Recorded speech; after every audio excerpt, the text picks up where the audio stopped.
Madame, Messieurs, bienvenue à ce rendez-vous.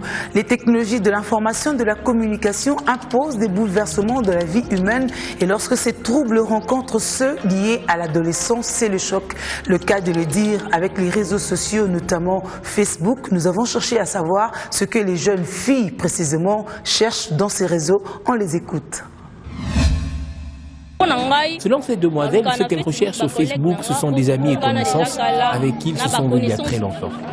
Facebook m'aide à parler avec mes frères qui sont ailleurs, avec mes amis. Je ne sais pas ce que les femmes cherchent sur Facebook. Certaines femmes aussi cherchent le mariage, mais le mariage se passe seulement sur Facebook. Le mariage part, même en cours de route, tu peux te rencontrer avec un homme.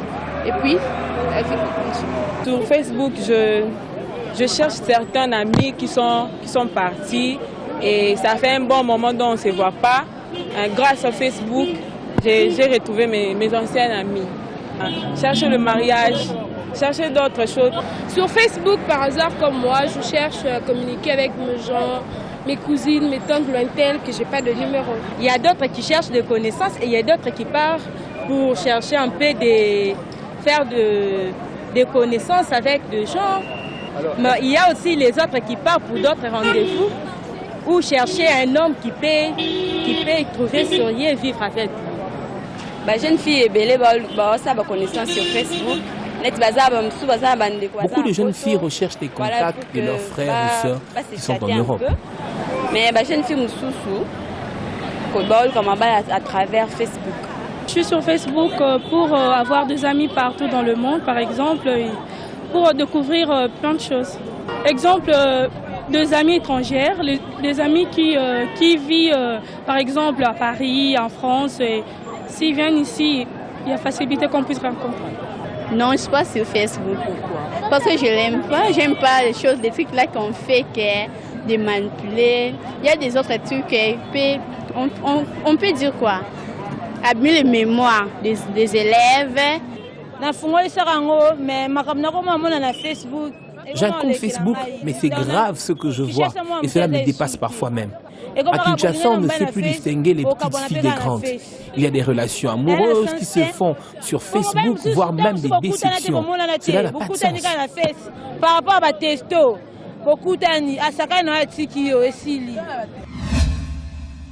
Les smartphones, autres produits de la technologie, font également parler d'eux, mais derrière le simple usage de ce téléphone, notre question est: qu'est-ce que cela apporte réellement aux jeunes filles?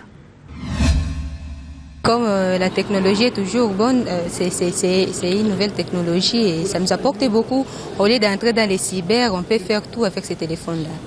Les smartphones nous permettent d'accéder facilement à certaines applications. On peut télécharger un document facilement, on peut entrer sur Internet facilement sans pour autant, sans avoir des difficultés, quoi. Les smartphones sont des téléphones évolués. Ce sont des téléphones qui fonctionnent comme des ordinateurs. Et puis là-dedans, on trouve de multiples fonctionnalités et ça a vraiment de l'avantage. Par mes recherches, ça m'aide beaucoup. Et puis même, il y a d'autres formations que j'ai découvertes grâce à l'usage de ces téléphones.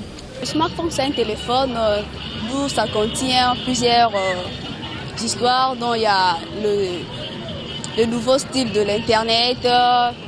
Pour moi, les smartphones m'apportent souvent, ça m'aide à communiquer avec mes amis, avec mes parents, avec mes proches, disons. C'est tout. Ils ont un coût, ces téléphones. Qui achète les téléphones aux jeunes filles quinoises? C'est la question que Bibiche Kingombe leur a posée. Les parents, comme on est encore étudiants, ce sont les parents qui nous achètent. Très souvent, les membres de famille. Moi, par exemple, ce sont mes oncles ou mes parents qui m'achètent souvent les téléphones. Ce sont mes parents, ce sont mes parents. Moi, personnellement, ce sont mes parents, mais souvent, ce sont des petits chéris qui achètent pour les filles des smartphones. Autre réaction par rapport à l'usage de téléphones portables, c'est ce que nous vous laissons découvrir. En fait, c'est une nouvelle technologie. On ne peut pas dire que ça apporte pas mal de choses. En fait, ça entre bien, ça nous aide beaucoup. Il n'y a pas vraiment assez de mauvaises choses dans son utilité, mais on peut dire que ça apporte beaucoup. Ça dépend seulement de la personne qui l'utilise. Mais pour moi, c'est quelque chose de bon. Moi, ce que je reproche au smartphone, c'est le fait que c'est devenu une distraction. Une distraction dans beaucoup de... Tu vois, quelqu'un, au lieu de faire ce qui est essentiel, au lieu de télécharger ce qui est important, préfère télécharger des choses qui détruisent. Il se lance dans la pornographie, se lance dans des choses pas trop bien, des choses qui frisent le mœurs. Alors c'est quelque chose qui n'est pas bon avec les smartphones, trop de distractions inutiles. Bon, tout téléphone a des avantages et des avantages et puis des inconvénients, mais il faut l'utiliser d'une bonne manière parce qu'ici à Kinshasa, des jeunes surtout utilisent mal le téléphone parce qu'ils sont en train d'abuser de l'usage. Ils se détournent de l'usage propre des téléphones. Bon, ils sont en train d'aller au-delà et puis aller sur Internet, regarder des pornos. Là, c'est vraiment un mauvais usage de ce téléphone. C'est ça ce que je pourrais dire. Selon moi, le smartphone n'est pas mauvais. À l'usage, quand le fille commence à l'utiliser à cause de pornographique, de mensonges, d'ailleurs les insultes même, il commence à insulter des gens grâce à ça, la tricherie aussi, c'est ce qui n'est pas bon avec ça. Donc ils ne doivent pas utiliser ça pour ça, au moins pour communiquer normalement, c'est tout, c'est bien. Les études sont prises à la légère par une catégorie de la jeunesse, notamment féminine. Pourquoi ? C'est bien la question que Bibiche Kingombe a posée aux étudiantes. Nathalie, garçon plus intelligent par rapport à Nanga. Lorsqu'elle trouve que dans son auditoire, il y a un garçon qui est brillant, qui s'exprime bien, qui a du potentiel intellectuel, elle va chercher à s'attacher à lui pour que celui-ci fasse ses travaux pratiques à sa place. Ça dépend, c'est peut-être parce qu'elles ne savent pas ce qu'elles sont venues faire à l'université. Mais quand on vient à l'université, c'est avec un objectif précis. Nous sommes venus étudier, on a commencé, et là nous sommes à la porte de l'université. Et donc, je ne sais pas vraiment ce qu'ils peuvent acquérir. Moi, je trouve que ça, c'est une question d'éducation. Parce que je trouve mal qu'une fille quitte chez elle pour venir à l'université pour jouer. Tu viens, tu paies ton transport, tu arrives jusqu'à l'université, mais tu n'accèdes pas dans les auditoires. Je trouve que c'est vraiment une question d'éducation et aussi d'influence. On trouve des amis, on pense que, chacun a sa vie. Chacun a la manière dont elle se conduit et chacun doit conduire sa vie comme elle veut. Moi, je dirais que c'est l'éducation de base. Parce que quand on a une bonne éducation, dès le bas âge, les parents doivent apprendre aux enfants qu'il faut étudier. Et certaines filles, si je peux ajouter, c'est parce qu'elles ne sont pas sûres d'elles. Donc elles encouragent plutôt de vices que des vertus. Donc elles donnent beaucoup d'importance à ce qui n'est pas prioritaire. Donc ce n'est que ça. Ça dépend de la conviction d'une personne à une autre. Bon, pour moi, je ne peux pas faire cela. Bon, peut-être il y a d'autres, il manque de moyens, ce que je pourrais dire. Peut-être d'autres n'ont pas de l'intelligence, c'est pour cela qu'ils se laissent aller. Non, c'est ça. Premièrement, ça dépend de l'éducation de la personne elle-même. Il y a d'autres filles qui sont bien éduquées, qui viennent, ils participent beaucoup. Il y a de ceux-là qui sont aussi influencés par leurs amis. Quand ils viennent, ils se mettent là au coin, ils parlent, ils sortent. Après, les filles préfèrent payer de droits d'auteur, payer de l'argent pour passer des classes parce qu'ils savent que les assistants vont accepter ça ou un professeur pourrait accepter ça. Et puis, il s'est mis à fuir. La même question était posée aux plus jeunes, c'est-à-dire à celles qui sont aux humanités et au secondaire. On les écoute. Certains élèves négligent les études parce qu'ils ne savent pas l'importance des études. Parce que les études nous amènent, comme je peux dire l'exemple du Premier ministre. Le Premier ministre, pour être Premier ministre, il a étudié. Donc moi, je fais mes études pour que je puisse être une personne dans la vie. Donc les personnes qui ne savent pas l'importance font des erreurs. C'est ça. Selon moi, certains élèves négligent les études. Bon, ils trouvent les études parfois ennuyantes pour eux, c'est faire passer leur temps. D'autres préfèrent mener une vie simple, plus facile que les études. Mais pour les autres, ils aiment bien étudier parce qu'ils visent loin. Ils préfèrent devenir une personne dans la vie par rapport aux autres. C'est une question très pertinente, mais je vais répondre. Pourquoi d'abord? Parce que nous sommes au 21e siècle et il y a beaucoup d'enfants, beaucoup d'ados qui se basent sur l'Internet. Au lieu d'étudier, ils se mettent à faire des choses qui ne peuvent aboutir à rien. Mais en majorité, il y a des adolescents qui aiment les études.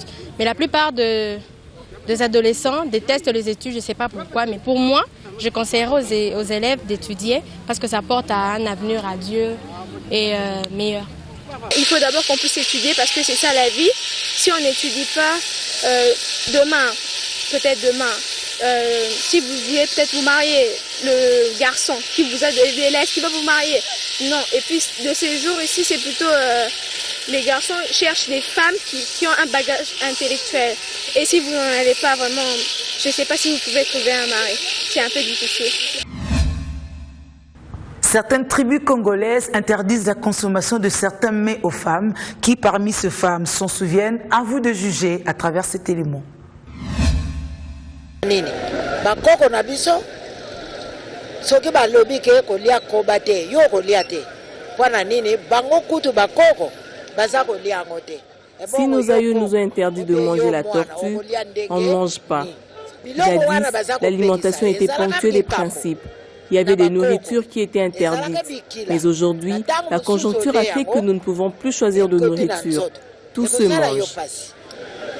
Ekopesa yo maladi oyo ezali ke na kati ya libota loza kobela maladi wana te yango bakoko bazalaka kopekisa biloko wana kasi lelo oyo tokomi mokili etikali ndenge ya bakoko ndenge bazalaka te sikoyo kolia ekomi kaka eloko nyonso kolia yango ata ezalaka ekila kolia te olia yango. Pouvons-nous alors nous demander où sont passés ces interdits d'autrefois? Tentative de réponse. Na eloko wana koko apekisa na lia te ngana kolia yango pwana nini yango bazomona pase bana na biso pa biso na ndenge tokoli totosaka mibeko ya bakoko yango to vivraka bien ata mabala obali okedi bala okovanda bien.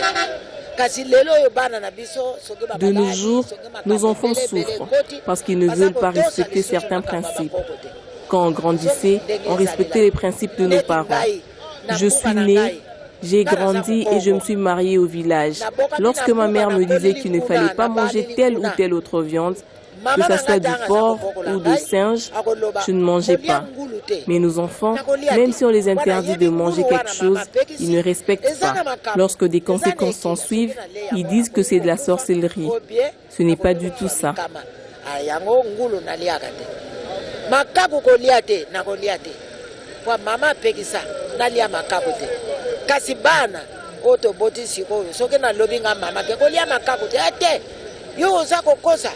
Boy na boy alié na ye tanga kolia pe azwi likambo na ye o ndoki te otosi mibeko te tozo respecter bikila po eza makambo ebele pe bakoko bapekisa biso ke mwasi faut kotambola boye faut kotambola boye po ozala bien mwana poko la bien photo sa baboti nyonso na to respecta yango. Nous respectons des principes parce qu'il y a des choses préétablies laissées par nos aïeux pour qu'une femme vive bien.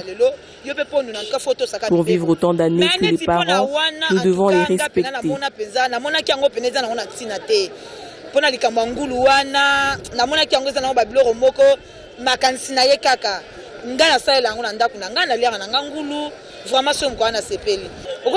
Mais en ce qui concerne le porc, je ne trouve rien de mal parce que j'en mange depuis très longtemps. Il n'y a aucun inconvénient. Moi, par ailleurs, je trouve que ces principes n'étaient pas du tout bons parce que Dieu a mis tout à notre disposition pour manger. Mais c'est l'homme qui a créé ces principes. Si tu respectes seulement les lois de Jésus, tout se passera bien. C'est la fin de cet Essentiel des femmes. Merci pour votre fidélité. Au revoir.